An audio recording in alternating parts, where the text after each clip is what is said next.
Salam sejahtera bagi kita bersama.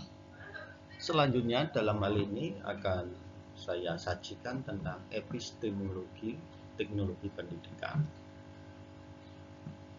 Epistemologi teknologi pendidikan dalam hal ini adalah bicara tentang bagaimana untuk mengatasi permasalahan baru di dalam teknologi pendidikan diperlukan sudut pandang atau pendekatan baru yang mempunyai ciri sebagai berikut.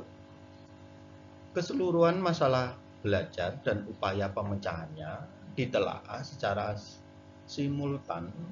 Semua situasi diperhatikan dan dikaji secara saling terkait, bukan terpisah-pisah.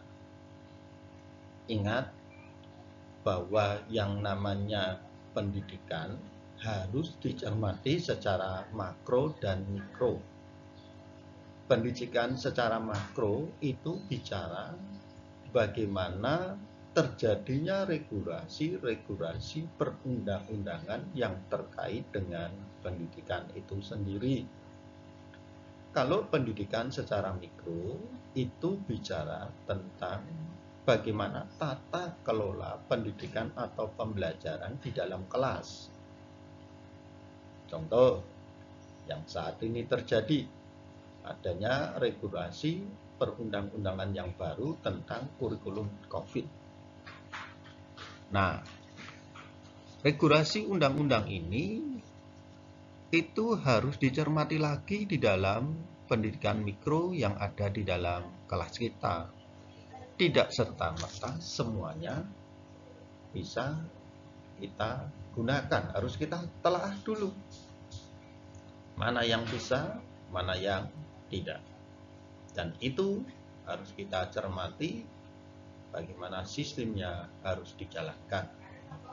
Unsur yang berkepentingan diintegrasikan dalam suatu proses yang kompleks secara sistematis. Nah, unsur yang berkepentingan ini adalah para pemangku. Dalam hal ini adalah dinas terkait yang ada di dalam pendidikan. Contoh unsur yang berkepentingan saat ini sangat tren sekali dengan pendidikan gratis 9 tahun. Nah, tentu data-data itu harus integrasi dengan data-data dari dinas yang lain, bukan hanya dinas pendidikan, tapi ada dinas sosial, ada dari kependudukan dan pencatatan sipil.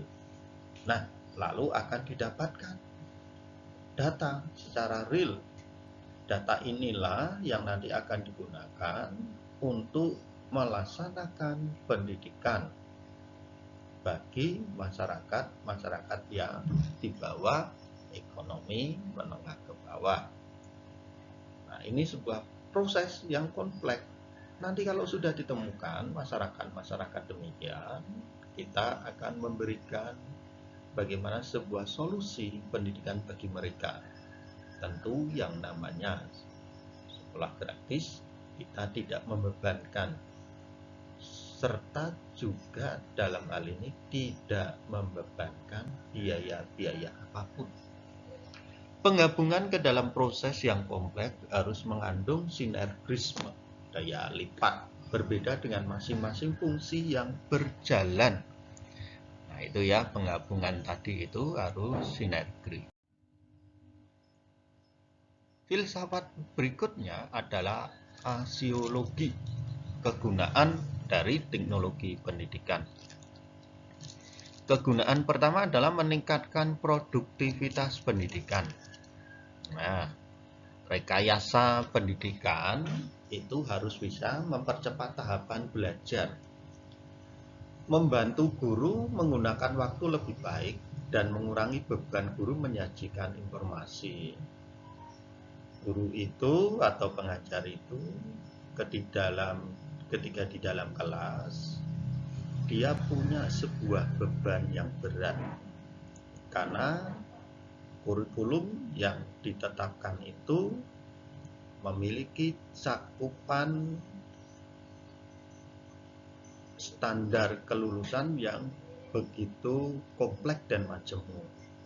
Sedangkan yang dihadapi adalah siswa-siswa yang memiliki perbedaan keberagaman, baik daya tangkap dan lain sebagainya. Terkadang guru itu kehabisan waktu di saat menyampaikan materi kurikulum. Nah, ini teknologi pendidikan itu digunakan untuk meningkatkan produktivitas pendidikan, memberikan kemungkinan pendidikan yang sifatnya lebih individual. Nah, selama ini itu kan sumber belajar dari guru. Apa yang dikatakan guru adalah sebuah ketetapan yang baku dan harus dinyatakan sebagai sesuatu yang benar. Tetapi sekarang kan tidak. Kalau dulu guru berkata kaki berfungsi untuk berjalan, saat ini ketika ada sumber lain yang mengatakan kaki berfungsi untuk berlari, kaki berfungsi untuk melompat, kaki berfungsi untuk menendang, kaki berfungsi untuk berjingkat, itu bisa dikatakan sebagai sesuatu yang benar. Jadi mengurangi kontrol kaku dari guru. Karena sumber belajar pada hakikatnya bukan cuma guru. Memberikan kesempatan anak berkembang sesuai dengan kemampuan. Stigma atau paradigma masyarakat Indonesia selama ini selalu berpikir jikalau orang itu pandai matematika, anak selalu dikatakan pandai. Sekarang sudah tidak bisa lagi demikian. Karena yang namanya pandai itu bukan hanya sekedar orang pintar atau pandai secara matematika atau secara bahasa Inggris, tidak. Orang pandai secara kinestetik atau secara olahraga, pandai bermain olahraga itu sudah pandai juga. Karena sekarang sudah ada intelijensia majemuk, jadi kepandaian majemuk.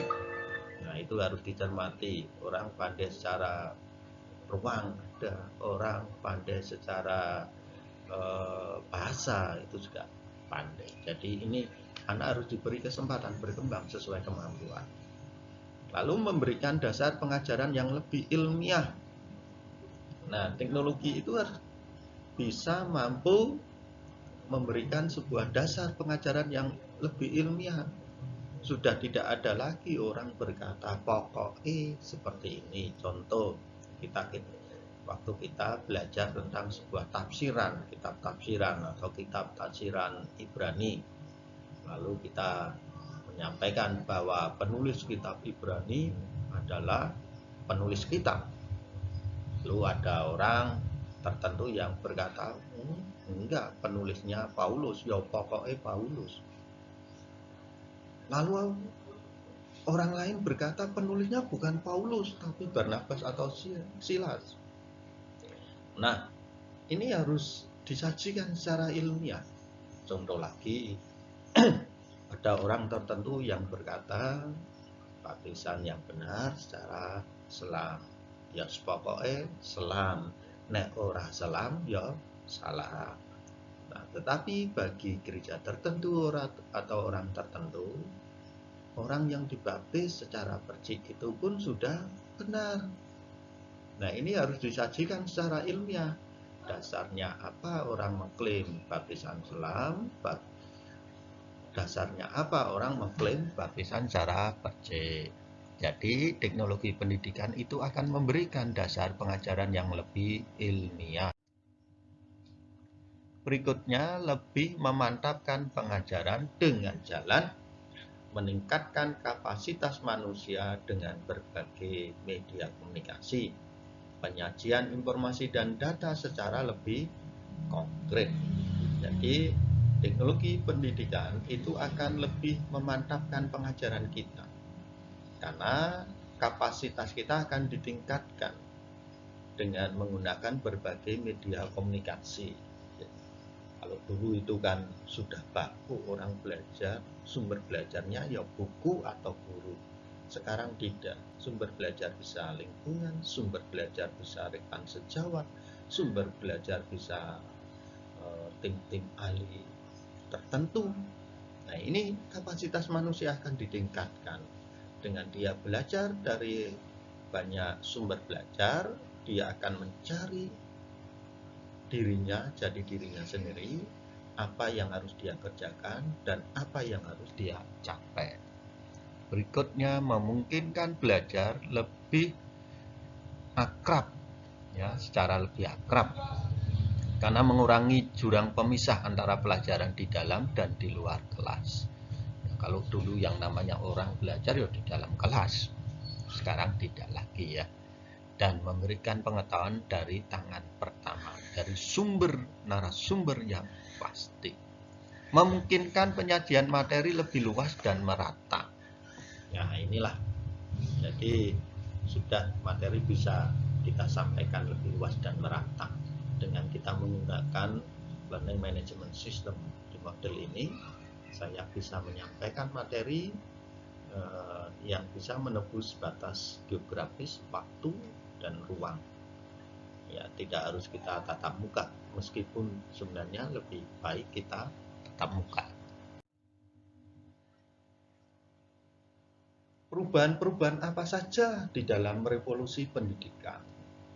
Perubahan yang pertama adalah orang tua atau keluarga menyerahkan sebagian tanggung jawab pendidikan anaknya kepada orang lain, secara khusus yang diberi tanggung jawab itu dalam hal ini adalah para pendidik. Kalau dulu kan sepenuhnya pendidikan dipegang oleh orang tua, ya. Tapi sekarang bahkan sepenuhnya orang tua itu pasrah kepada guru. Bahkan kalau ada orang tua saya itu kan nyekolahkan anak, ya wes tak pasrah ke guru.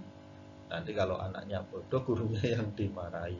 Nah, ini tidak, harus sebagian tanggung jawab pendidikan itu adalah milik guru dan sebagian, dan sepenuhnya adalah milik orang tua yang menjadi tanggung jawabnya. Guru sebagai orang yang dilimpahi tanggung jawab pendidikan mulai menekankan penggunaan informasi verbal dan kegiatan pendidikan dilembagakan dengan berbagai ketentuan. Nah, ini artinya sudah ada berdiri lembaga-lembaga pendidikan. Kalau dulu kan pendidikan masyarakat.